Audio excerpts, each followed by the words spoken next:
This is Eddie Muller welcoming you back to Noir Alley. Today I've got for you one of the best titled films of the noir era, Nocturne, produced at RKO in 1946. The biggest year ever at the box office for American movies, the official start of the baby boom, and the highest watermark yet in the rising tide of what would become known as film noir. One of the most intriguing talents involved in fomenting that tide was producer Joan Harrison. It seemed almost inevitable that she'd produce films at RKO, the House of Noir.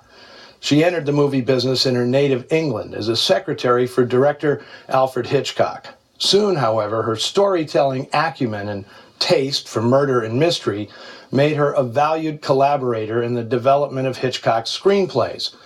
She became so essential to the director that when Alfred and his wife Alma sailed to America in 1937, Harrison went with them, listed on the passenger registry as a member of the family. Her contributions to his films Rebecca, Foreign Correspondent, Suspicion, and Saboteur were so significant, Hitchcock insisted she receive screen credit. And pretty soon, some wags in the press were speculating that this bright, attractive young woman might be the real brain behind the master of suspense.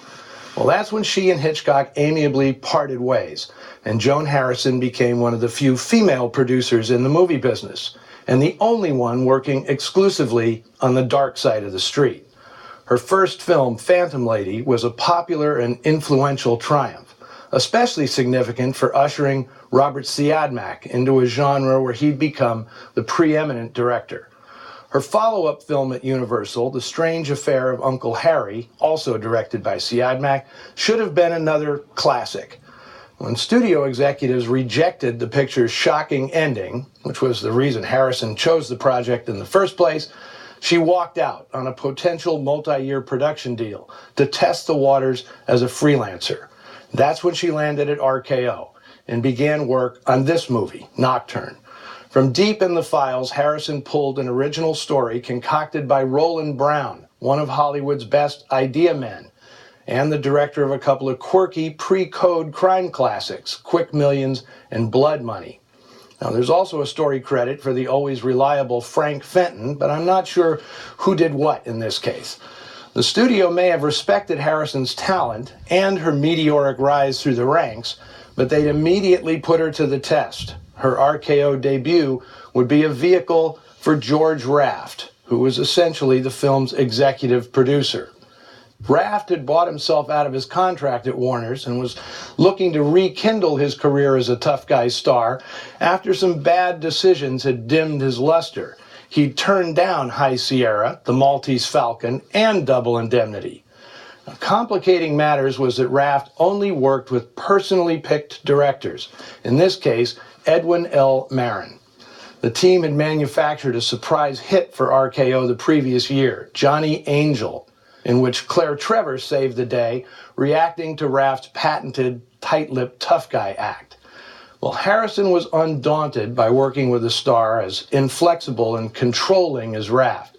Her smartest move was hiring screenwriter Jonathan Latimer to turn Brown and Fenton's story into a polished screenplay. Now, you may recall my praise for Latimer's work on The Big Clock, last week's Noir Alley offering. The whodunit plot of Nocturne was right in the writer's wheelhouse, as he'd created his own series of detective novels featuring a hard-drinking private eye named Bill Crane. In a switcheroo, Latimer made Raft's hard-nosed detective a milk-drinking mama's boy, a wrinkle that Raft embraced. For him, this represented range. Now, audiences at the time cracked up at the mama's boy gag. The public was well aware of Raft's shady reputation, his life being a whirlwind of dames, racehorses, and nightclubs, often in the company of real-life gangsters like his pal Bugsy Siegel. The gag also gave a lot of screen time to the veteran actress playing his mother, Mabel Page. Latimer's script employs a strategy emblematic of the best American detective stories. The solution is less important than the hunt. Keep the action moving, change scenery often, fill it up with colorful characters spouting whip-crack dialogue. Latimer obviously enjoyed this assignment, and he gleefully pays tribute to and satirizes the snappy patter that hard-boiled crime fiction and the movies had made so popular by 1946.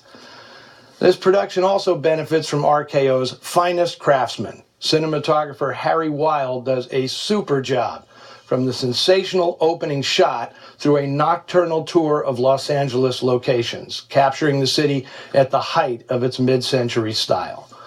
Co-starring Lynn Barry, a.k.a. the girl with the $1 million figure, and featuring the big screen debuts of Virginia Houston and Joe Pevney, here is Nocturne.